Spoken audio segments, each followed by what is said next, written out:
but very famous legend behind Tiramisu is that a kid was struggling his mother so much and she just wanted him to get out of the house and she wanted him to get energy. So she had coffee, she had cream and she had biscuits and she made the Tiramisu, and that's how the original recipe of Tiramisu was made. It's a legend, I don't know how true it is. So what does Tiramisu mean? So the word Tiramisu literally translates into pick me up. So it's a wake you up dessert. So as soon as you have a Tiramisu, because of the strongness of the espresso, you will actually feel fresh. Right? So that. It's a very simple dessert. It's only a no-bake dessert. There's not much to bake, except for the ladyfinger biscuits. Now why we use ladyfinger biscuits in a Tiramisu and not cake? A lot of people use cake, but the traditional recipe calls for ladyfinger. Why? Because they are naturally dry.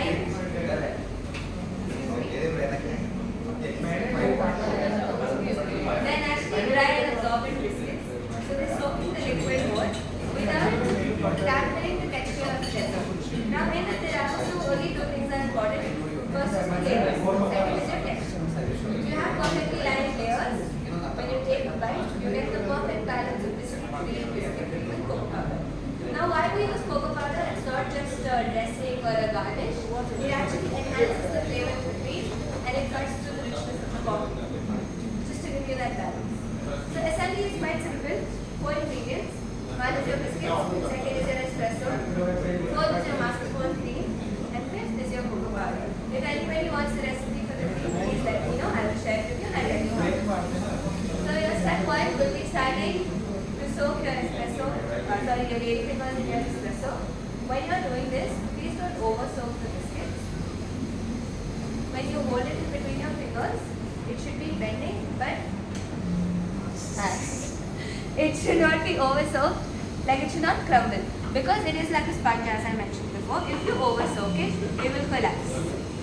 Start the layering from the corner always and make your way to the center. As I said, layers are very important. Please keep that in mind.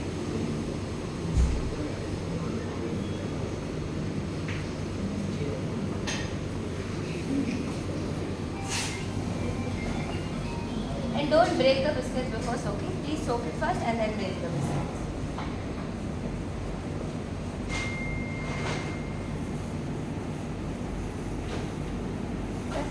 First layer is done. For your second layer, it will be the cream.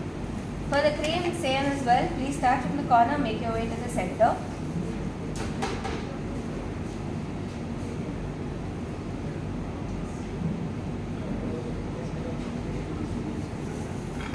And just shake it a little so you get a smoother base for your next set of biscuits. Please don't tap the box because it is an air-induced cream. The more you tap it, the more air comes out and the more runnier your Tiramisu will be.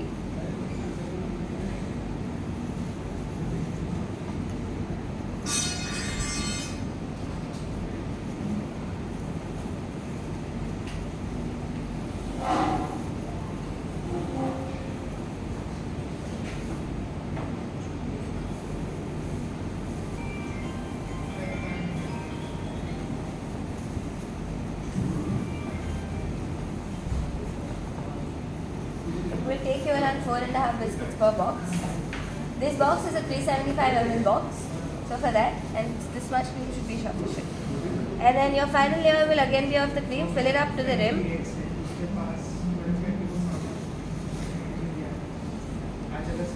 There's no need to be full. You can do anything if you want. You can also do a few designs, whatever you want.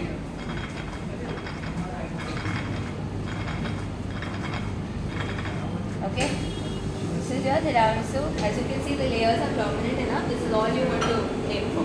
Last step, easiest step, you just have to do a generous dusting of cocoa powder. When you're dusting the cocoa powder, please make sure that you can't see the cream, but please don't overdo it, because if you overdo it and when you're taking the first bite, you'll have like a powder explosion in your mouth and nobody likes that. It becomes very chalky.